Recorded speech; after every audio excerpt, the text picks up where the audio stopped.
Hello, hello, from a beautiful train station, or not so beautiful train station, but today we're going to Versailles Château. You can easily reach it from Paris by train. Basically, there are a number of stops, so you can choose whichever is close to you. For us, it's a Javel train station, I think, and it should be about 25 minutes from here. The trains depart every 30 minutes, so you might want to check the schedule not to miss your time slot. And by the way, if you come earlier, the gardens in Versailles, they open from 7, so you can just walk around and enjoy. From Paris, you can take the C train to Versailles Château. A one-way ticket is just €2.50, so anything more than that is probably a rip-off. The palace is only about a 10-minute walk from the station. When we got there, it already looked really crowded. Our time slot was at 9 a.m., but there was already a huge line forming. So here is something worth knowing. There were 3 different lines for 9 o'clock, 9:30 and 10 o'clock. It wasn't super obvious, so it helps to check if you are in the right one. Also, having your ticket booked in advance really saves you a lot of stress.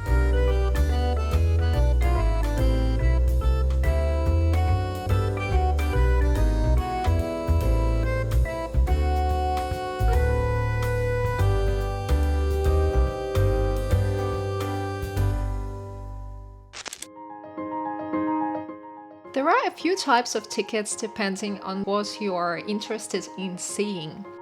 The basic palace ticket is just €21 and gets you into the main chateau, including the famous Hall of Mirrors and state apartments.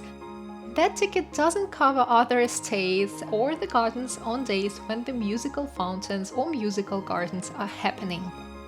For the full experience, there is the passport ticket, which includes basically everything. It's €24 in low season and €32 in high season. There is also a 2-day version in case you want to take your time. If you've already been to the main palace or just prefer quieter spots, the train and estate ticket or gardens only ticket might make more sense.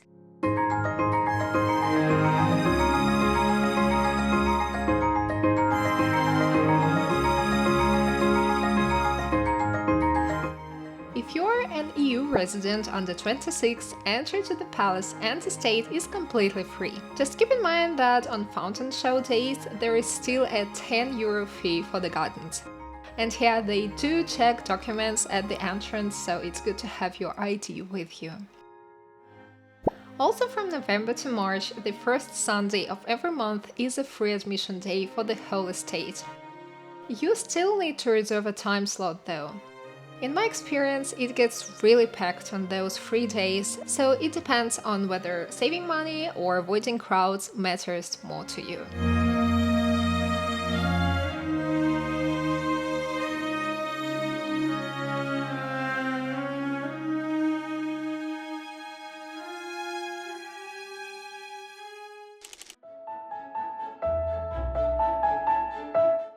The Hall of Mirrors is probably the best known room in the palace.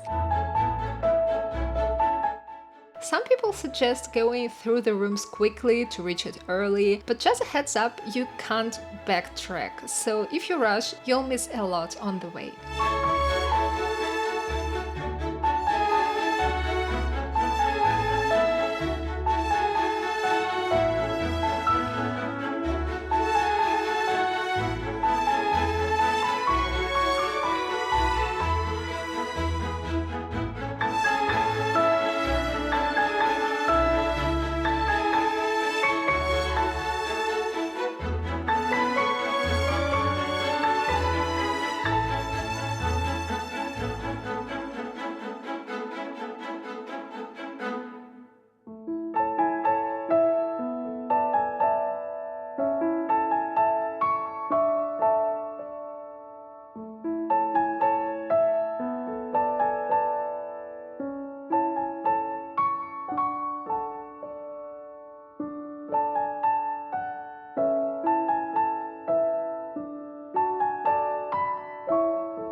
The gardens are enormous.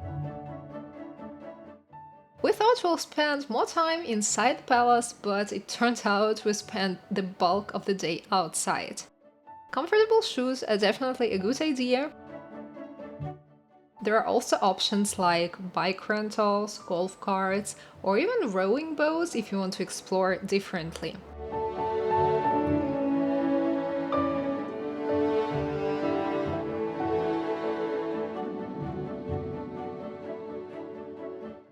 Food-wise, it's a bit expensive and limited inside.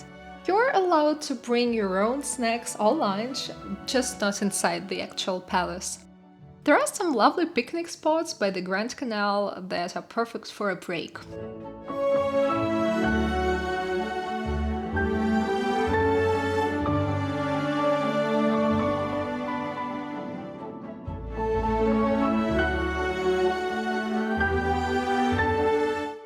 Versailles is great, as expected.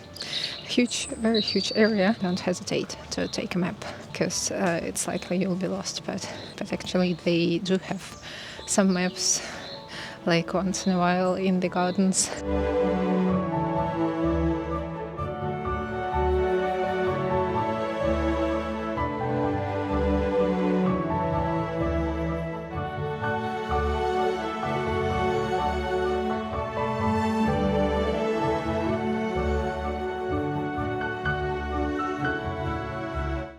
There are two music fountains that you might want to visit. They don't operate every day, and on days that they operate, your ticket will cost 10 euros more, but you sort of get more for that as well. And we're currently trying to find one of those because they are situated on different parts of the garden.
And yeah, it's easy to lose track of time in the gardens.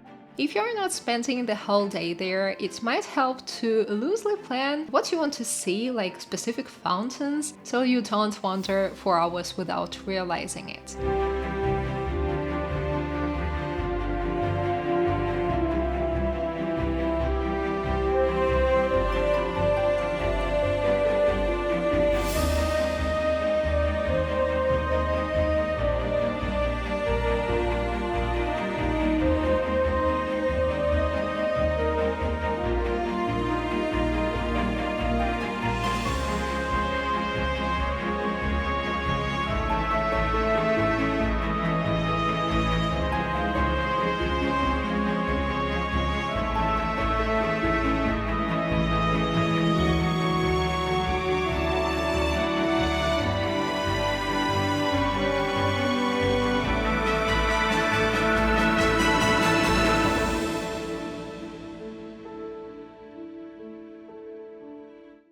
I hope this video was helpful.